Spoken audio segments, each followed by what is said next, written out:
Mga kababayan, ang pambansang awit ng Pilipinas.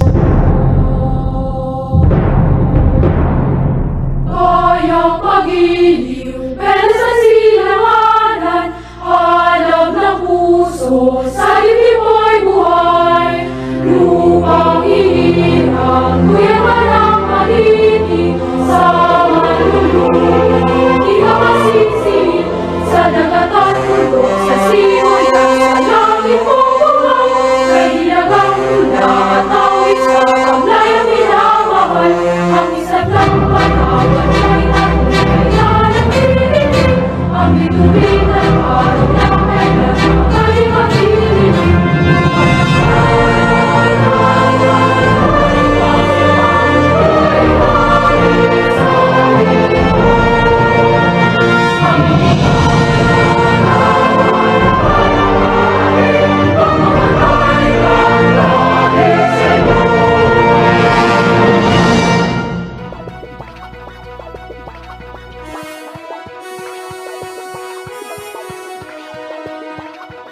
Magandang umaga po. Nagsisimula na pong sumahimpapawid ang DZAM 99.1 Pinoy FM, isang komersyal na himpilan ng radyo na pinagmamay-ari at pamamahala ng KBS Broadcasting Corporation at ng DZAM News Media Company Incorporated na may permit bilang BSD-0176-2025 REN at may visa hanggang December 31, 2028.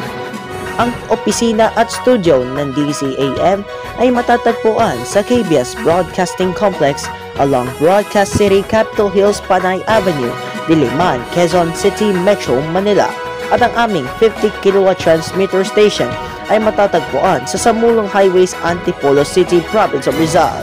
Ang Technical Division ay pinagmumunuan ni Engineer Erwin Santos, PECE number 00000067.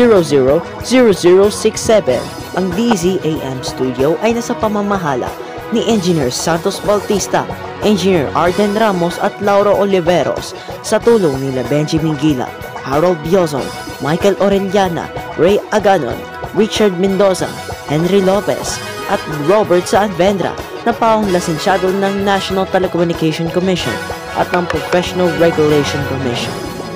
Ang DZAM transmitter ay nasa pamumuno ni Engineer Roland B. Garabiles at Engineer Bernardo D. Acosta, Transmitter Technicians, Giscrolo Drilon, Ronald Parungo at Reynan G. Royo sa tulong nila Nolmi Reforma at Robert Espanto na paong lisensyado po ng National Telecommunication Commission.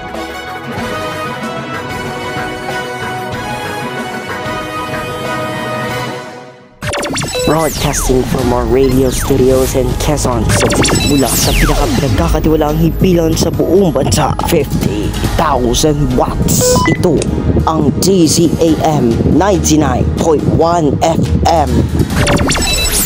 Iwanan mo na ang lumang tunog ng AM. Dito tayo sa tunay na tunog ng FM.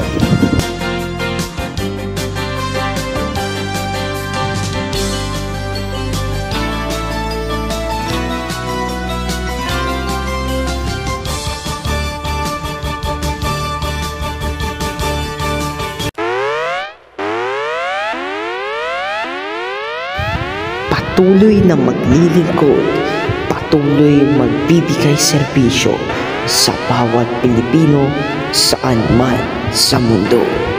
DZAM 99.1 FM.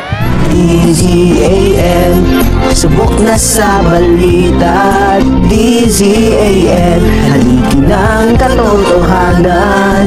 DZAM, makabagong bayanihan, serbisyong tapat sa iyo.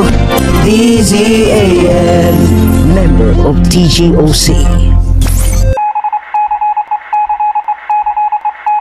Oras sa ating kapuluan, 4:01 ng umaga.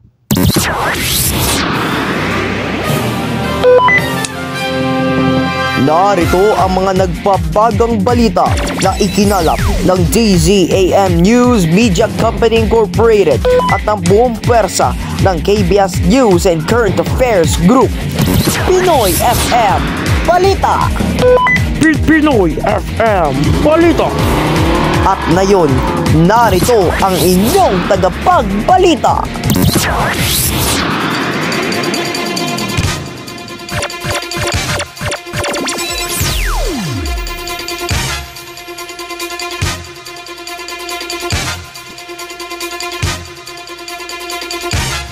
Ngayon ay June 15, 2025. Magandang umaga mga kababayan. Steve Minecraft po magbibigay sa inyo ng mga nagbabagang